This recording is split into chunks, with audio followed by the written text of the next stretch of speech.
Could you speak just a bit louder? I was just wondering, you said that the American companies you were, worried about, but what about Renfrew? Like, What about Holt? What about Holt? Holt Renfrew are competitors, but they're principally a women's store. They have a women's stores mentality, and they have a underproductive menswear business. They're envious of our business, but we specialize in menswear, and they just do not really compete. Their business is probably 55% of our volume in menswear. If they can't make it in women's wear, they won't survive. Menswear is an ancillary part of the business. Please. Here. Harry, you mentioned being, when you started out, being, the buyer, the motivator, the merchandise manager and whatnot. I'd just like to know what, as the company grew, what some of your philosophies were behind hiring people who could support you and who had knowledge that was useful to you, because obviously you couldn't do everything yourself. You didn't know about everything. Right.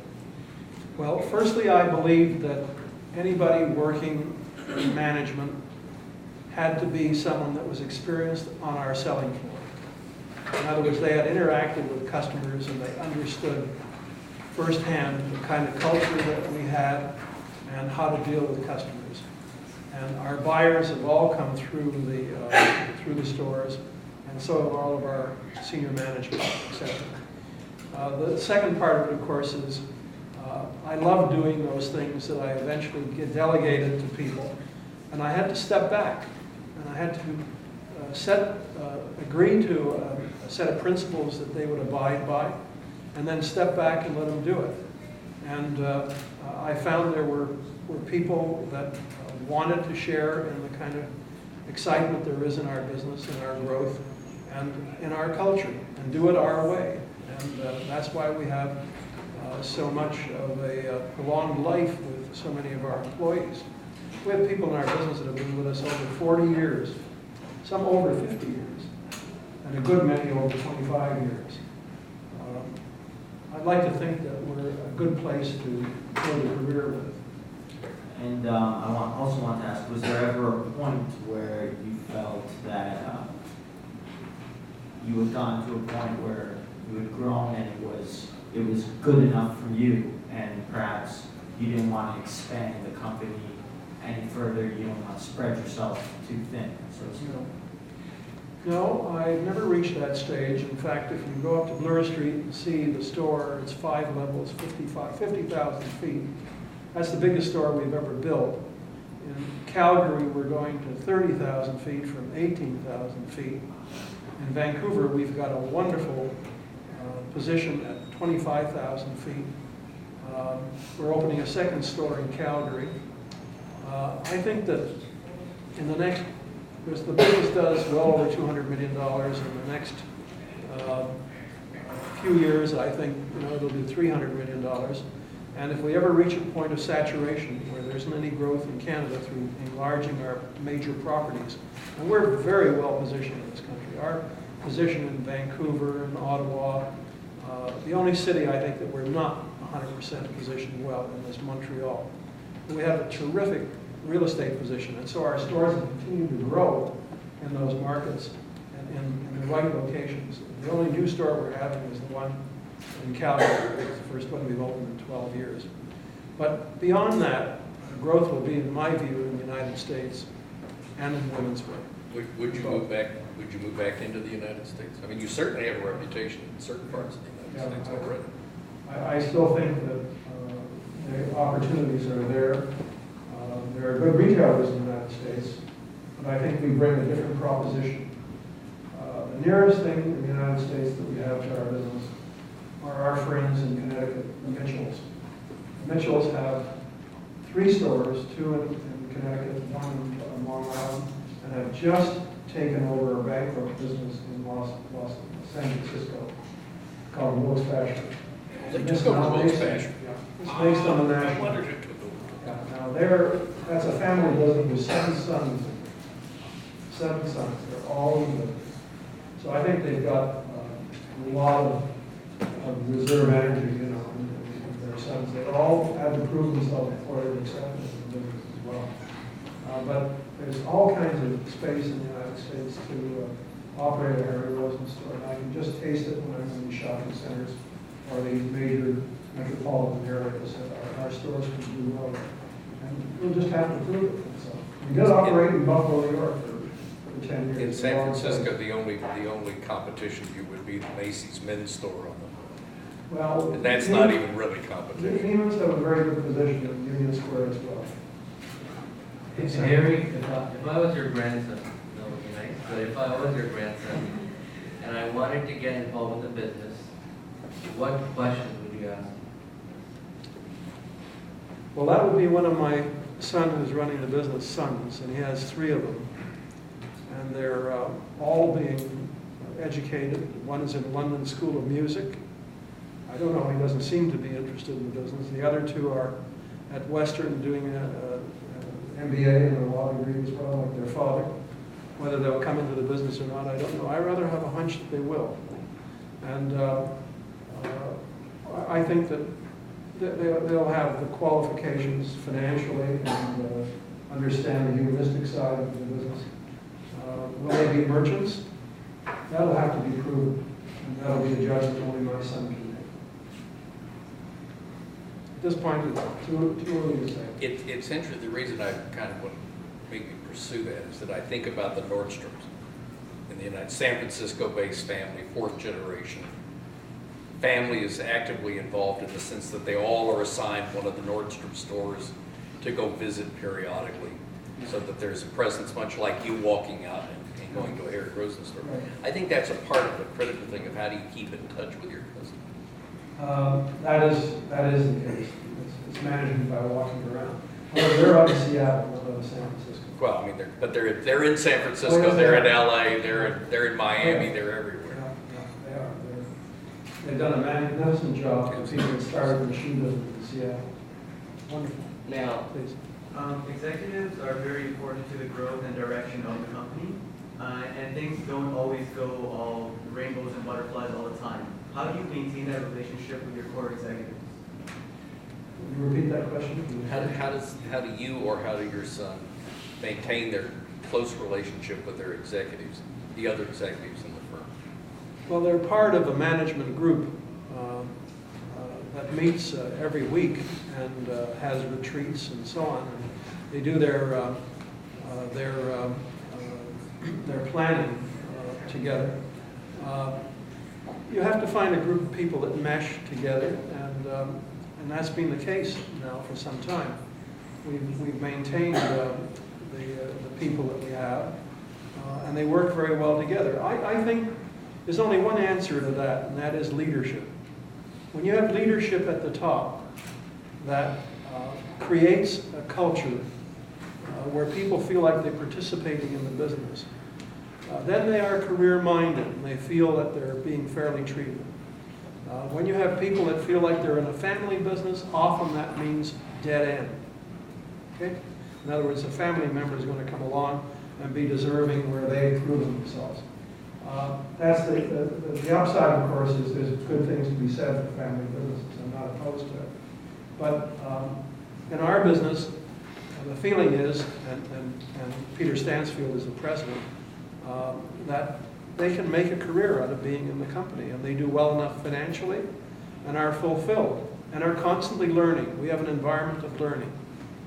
And we make sure they get out and see excellence in retailing in all parts of the world, and visit the major trade shows, and visit our vendors, and dialogue with our vendors. And we take our selling staff, in many cases, overseas to the major trade shows and to visit vendors. You keep on educating them. I feel that turnover is a commentary on the failure of management. Okay? That's one very wise comment, guys. Pay attention to that. Harry, we have a question here. Hi, Harry. Where would you like to see the business in the next 20 years, and how does that differ from where you think the business will end up? I think the brand Harry Rosen is extremely strong in Canada, and the first opportunity is to find some real estate adjacent to Harry Rosen stores and go into the women's business and do what I said I believe is the way to do it. I think I have a vision of that. Whether my son shares that or has a different vision, I don't know. I think that there's a great opportunity for growth there. The other is the United States is beckoning. The markets are not that different from a taste point of view and a quality point of view and the demographics. There are major markets in the United States that are great targets for Harry Rosen. And I believe that there are two great opportunities there. Beyond that, we have talked to people in the Far East. We've talked to people in Singapore, Hong Kong, and in China about opening stores. And if we did that, it would obviously be a licensed arrangement. But we would participate in helping to establish the business. Whether that would come to fruition, I don't know. We looked like we were on the verge a short while ago, but right now things have cooled off. But we'll see. There's opportunity for talent in retail, and there's a void where menswear is concerned anyway, where the quality of service provided is concerned. And I think we'll fill that need. Christina? I know we touched upon competition a lot, but who would you say is your fiercest competitor within the Canadian market? Is there a competitor in the Canadian market? Yes. Last year. Well, it would be Holt Renfrew. They're the only national other than ourselves. There are a lot of good independent stores across the country. I shouldn't say a lot. There are a lot fewer than there were at one time. We have dislodged a lot of that. This notion that people that were part of the fabric of their community were immune to competition. That was disproved by major regional shopping centers and by our presence. We managed to take share of the market. So I think that, I don't know, am I answering your question? Yeah. Yeah. Ask it again. I guess, who would you consider your direct competitors other than the ones mentioned? You said Brooke Brothers weren't really serving the same target No, market. there's a niche for Brooks Brothers, and we watch them. And we watch, in particular in retail, you re-examine your proposition when you have a negative trend, that is, a downturn in the economy.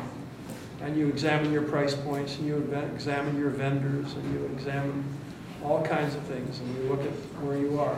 And right now, I would say that they're not a factor in the clothing business. Their tailored clothing is, to my mind, old and is not good value. I think that we have product that is good value, that is correct for the young as well as the more mature man. And we can coexist with that kind of competition, and they'll be successful and we remain successful. You cannot diversify your business to a point where you are now considered a department store. When that commentary is made about Harry Rosen, I'll be very worried about it. It's still a specialty store, and each store is a specialty store and has a specialty store personality. We can't make that claim. We're just going to be another player. And I think that the prospects are very good in being what we are. We can continue, and there's no reason not to be able to continue. Okay, and I just had another question. How would you said that Larry is well educated in business and finance, but what type of management style would you say he had? Style of management? Yes. He's a little more laid back than I am. I used to, and I still do, when I'm on the store on a Saturday, I've got a set of notes on Monday morning for him on the things I've observed on the selling floor. He may have passed through, and he gets some of the same input, or rather observances that I have. But I think I have it closer to where things are happening. And it's a perception that I think is valuable to the company. It's what, in my view, was a very important part of building the company. But I won't say that his style is not successful. He's just not as inclined to be sales oriented. So what I try to contribute to the business is the selling aspect, the interaction with customers. Tomorrow I will have a 1-hour session with management at Bloor Street, and I'll be talking about the language of quality. Men don't know what they're getting for their money, and you have to use a language and explaining it to them that they comprehend. And a proposition that is not only describes the value, but delivers the value and creates the expectations of the customer. Okay? That's what I'll be talking about tomorrow morning. Next week, I'll be Tuesday talking to the management of the store, and tomorrow I'll be talking to the broader management of the store. And what we learn in the Bloor Street store that has any value from my input is exported to the other parts of the city, of the country, because management comes in and spends time in the store and gets updated on what's working and what the experience of the associates are, takes it back to their various venues. And just, sorry, one last question. Your son, Wayne, did he ever play a role in the business, or? Had no interest in it, had an aversion for the business. I think he was there one Christmas. It was painful. Being a surgeon was much better, right? We'll go with Shad first and then Nisha second. Hi, Mr. Rosen. What is your view on the changing retail market in Canada today? And what would your advice be for aspiring entrepreneurs to be successful in this market? Let's see if I understood your entire question. Can you repeat it? The change in the retail scene today, Yeah. what's your viewpoint on it? Yeah. And the second part of the question was, what advice do you have for young entrepreneurs and success? Yeah, good. I love that question. That's a great question. Thank you. Firstly, let me answer your question about entrepreneurs, young entrepreneurs. I'll go to New York next month in April. I want to see what's happening. And I'll be going down into the village and some of the outlying areas where young entrepreneurs are starting their businesses. And I'll be looking for new ideas, and that's where I'm going to find them. I'm not going to find them at Macy's or Saks or Barney's. Some things are there. But new ideas, people who think differently and are an indicator of new happenings. I'm going to see them and walk the streets in lower New York to find stores that are unique and have a unique proposition. I always say that where you've got to watch the young people starting the business, because they, with the new ideas, they have less to lose, and they will come along with new ideas. So watch them, and we do. And you may say, well, what do you do with that knowledge? Well, it's true, being larger, we're slower to react to what we see happening, but it still integrates our psyche, and it still becomes a useful part of visualizing what's going to happen. And I've watched some of these people grow their business, I've watched others fail, and there's always a lesson in whatever they're doing. As far as opportunities for young people is concerned, I pretty well answered that in that the retail scene is constantly changing. And you're going to see casualties because people just simply, in retail, certain numbers of them turn old. They become old. They miss the visual, the signs that are there of change. And they're also prosperous, and they're slow to react, and a lot of them get wiped out. And I think that always affords opportunity. It's a constantly moving organism. There'll be new people coming and new people playing, and there's no such thing as saturation. I listened to that, and I read it in the press in the United States and Canada. I don't believe it at all. I think the market has a certain capacity to absorb, and there'll be casualties when it's over retail. It'll come back to the proper level that it's at. So there's always opportunity. If you've got an original idea, follow your dream, execute. If you're right, you will be successful. Go to Nisha. Hi, Harry.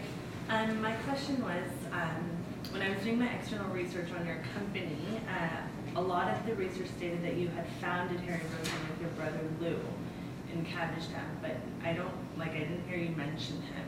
Yeah. My brother Lou started in business with me. He left school and he joined me. And he was never interested in the business in a broad sense. He was always very happy in having a clientele, and developing a clientele. And he has remained in that capacity throughout the years. He's never been a contributor to business. I wished he had, but he was not of that mind. And you can't come down with any severe judgment on him. He's a happy guy that's fulfilled himself in what he's doing. So is he not part of the company at all today? Is he not what? Does He's he still do in the something company. completely different now? He's sort of half retired. He's been in Florida now for about 4 months. He come back mid-April and he goes back into the First Canada store, and there he sees some of the old clients that he knows. When I go around the country and I meet people, some of them will tell me, "Oh, how's Lou?" One thing or another. Well, my brother has not replaced his old customers with young people.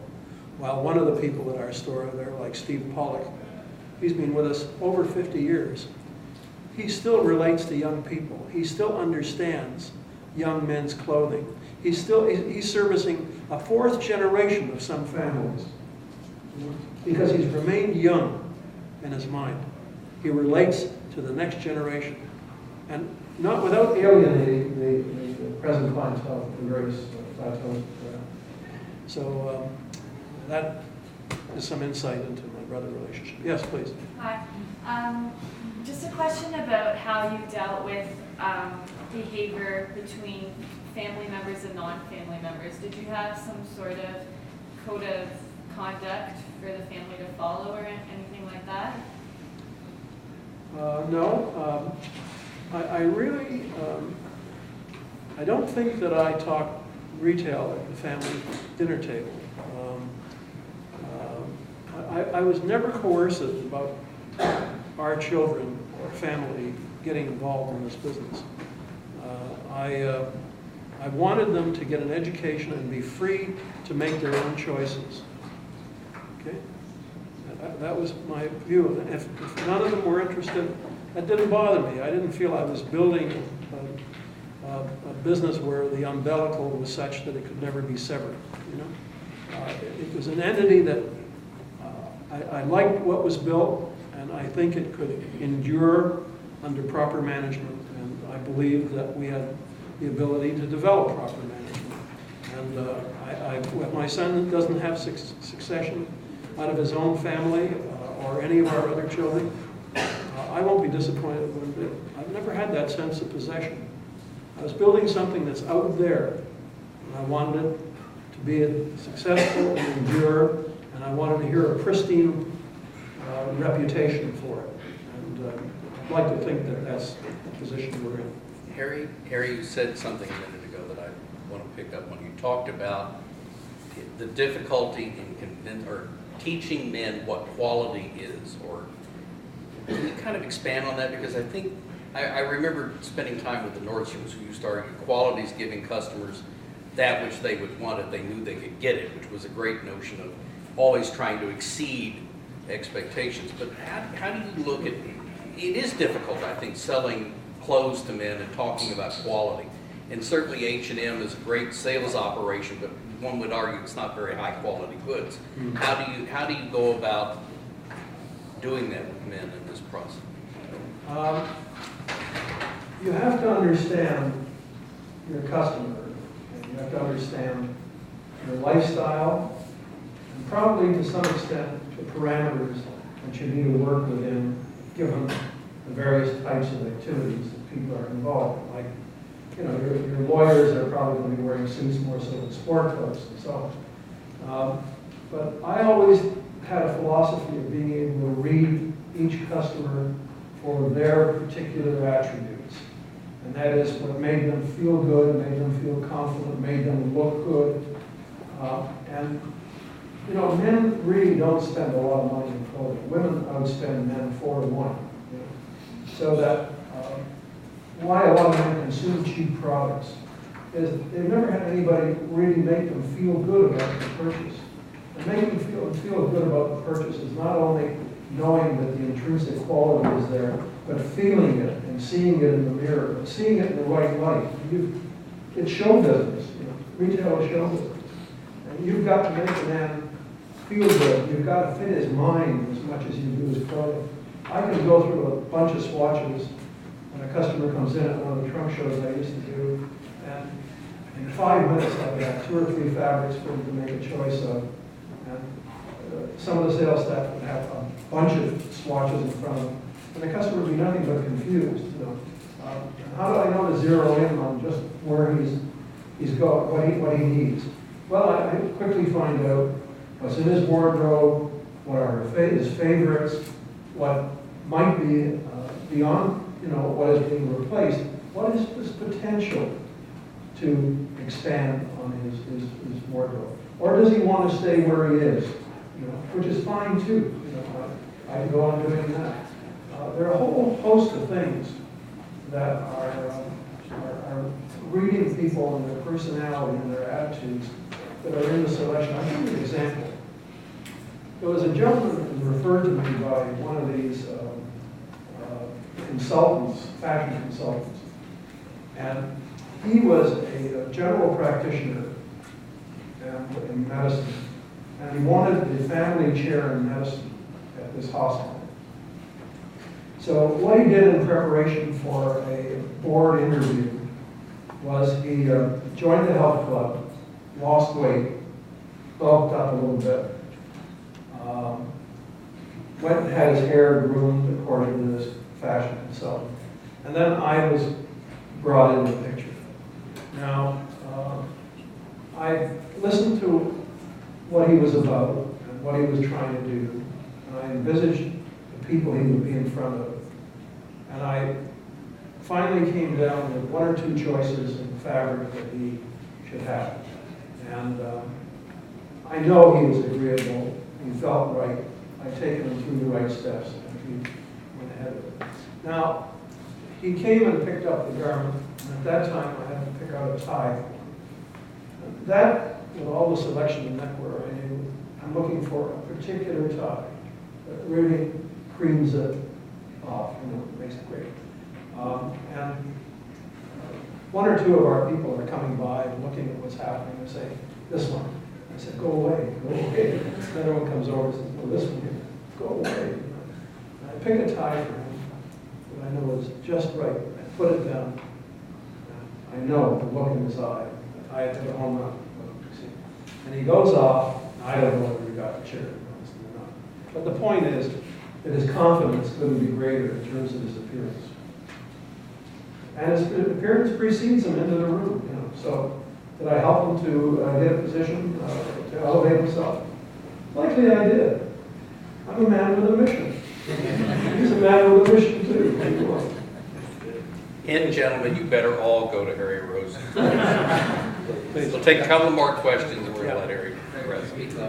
Sir, you built your business around establishing a closer to personal relationship with customers, correct? Right. Now, you guys recently allowed consumers to buy your products off the internet. In the last year or so, I was reading on yesterday. Now, do you find that allowing consumers to buy your products off the internet kind of deters that interpersonal relationship that you're able to develop with your customer? I'm sorry I'm going to bother you, but you've got to repeat that for me if you can, succinctly as possible. I did not wear my hearing aids today. I didn't wear them yesterday either. I'm going to get run over by a truck tonight. So, Harry, does selling on the internet remove the personal touch to selling? Am I close? and that's right. And, Yeah. And also, I just wanted to know what your view on it was. Like, were you like, did you want to go forward with establishing that online presence? We are online. Yeah, no. And we are not having much success with it. No. And that doesn't mean that we're doing it right. All these things I talked about that are essential in selling higher ticket items, not just shirts and ties and socks and things like that, I think in time may be mastered in technology. I don't know. It may be that you can replace the human aspect of our work. But I see it as probably being an assist in bringing customers into the store, that we're on the internet. But the volume of business we're generating from it is very minimal. Yeah. And do we need an internet presence? I think we do, in part to learn. Yep. In part to learn. It's not costing us a fortune, and hopefully we will maybe start to do it better. But if we don't, I'm not worried about it. As you've detected, I consider the interface, the most important 3 feet in retail is the distance between yourself and your customer. Okay? And whether the technology will replace that, I remain open to be proven, but I'm not prepared to, at this point anyway, say that it will. And just one more quick question. Did you attend any post-secondary education? Did I what? Did you attend any other post-secondary institutions? Did you Yes. attain? I took about 10 years of philosophy at the University of Toronto, and I delight in it, and I think that I think philosophically. Yeah. You do.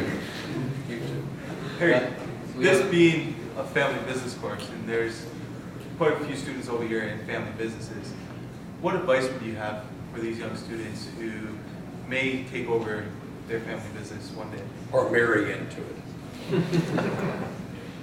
That's not bad enough. I guess you have to be in an environment that is one that you fit into, and that you can be happy and fulfill it and grow it. And I think there are all kinds of opportunities out there for new ideas, because retailing is always changing. Where you're in a family business, I think you have to guard against the possibilities that there are people there that are protecting the status quo, and they're not open and receptive to new ideas. And what can you bring to established businesses, young people like yourself? You can bring your ideas, your new ideas, because you're young and uninhibited and really pining for success. You're going to have another perspective that business should respect and allow you to be a participant in. And this will aid in the evolution of the business. Businesses that shut their mind to that, whether it's family or people that are working on behalf of themselves and the company, are, to my mind, vulnerable. And I've watched so many of them go out of business. Just miss the changes that are taking place. You have to understand youth. So I think you should bring your ideas if you're in a family business, and you're generating new and interesting ideas to the fore. And don't be disturbed if it takes a while for people to accept them, or even to really give them credence. But do not become, to my mind, part of the establishment. They don't need you for that. They really don't. Most businesses, to my mind, have lived with that kind of outlook, have gone down the drain. Renewal is essential, and read the business sections in the paper. You get all kinds of stories that are useful.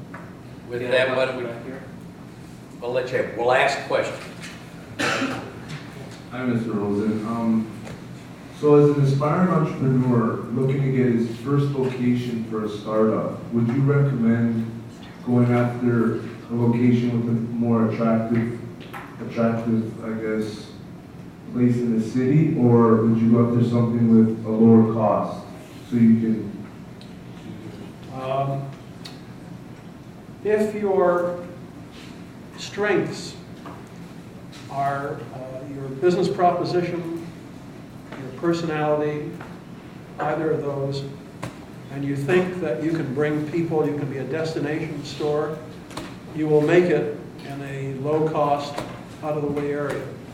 And many people that locate in these kind of areas see those areas upgraded through the presence of a lot of new merchants and people coming in, and the public discovers them. So you get a windfall in terms of maybe a lease that has a good long term, and you're sitting on a low-priced lease. Like Queen Street East here, West rather, in Toronto. Queen Street today is a hot area. 15 years ago, you could lease probably any one of a dozen stores for a fraction of the rent you have to pay today. Now, there's something else you have to know to do apart from your business proposition. You have to know how to tell the public about it. Okay? That can be advertising, or it can be yourself, or it can be a whole variety of things that gets the word out there and makes you a destination store that people will search out. Building a reputation is the most wonderful thing that I've experienced. Becoming a brand like we are today and having the credibility we have. You've got to have, we started on Parliament Street. We brought the customer to our store. It was not the likely place to be selling upgrade menswear.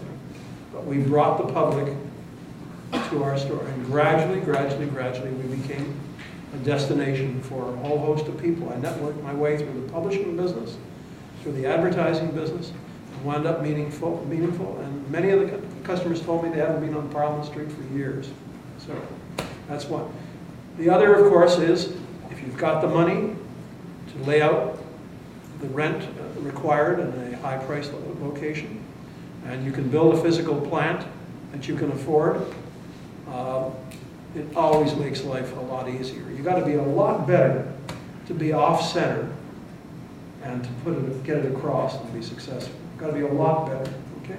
That doesn't mean you don't have to manage a high-priced location and a big investment. You have to know how to do that too. You can blow it. But it takes that much more creativity to be off the mainstream. That's why I told you, when I go to New York in April, I'll be walking Soho and the streets down there and looking at the new players. And I read the trade papers to find out who the new players are. The press often plays them up. Sometimes they don't at all, but I discover them on my own. And I'll go in and talk to these people. Try to understand who their customer is and what their appeal is. It's a great lifestyle you've chosen if you're in retail. And Kerry's going to do a tour, and you can book slots with him. He'll take you on a walking tour of Soho, okay? By the way, walking around, any place you go, this is the best advice you've ever had. When you go someplace, walk around and see what people are doing. See what they're buying. I remember seeing H&M 15 years ago in Europe and waiting, why in the heck aren't they in the States? Why aren't they in Canada? Why aren't they in North America? Sure. They showed up. And they played havoc with a lot of people because they found a niche nobody else could do. Take the time when you're walking, when you're on vacation, look at that. It's a learning experience. Yeah. It's wonderful. Who would have thought that people like H&M and Zara could turn stocks in 6 weeks, could put new ideas into their stores, from creation, from design, to product being on their shelves in 6 weeks. It's amazing. Whoever thought of it? I mean, in my business, generally you bought twice a year. You were fixed for the next season, and you bought. That was it. 2 turns a year was achieved. With that, we ought to let Harry go. Thank you very much.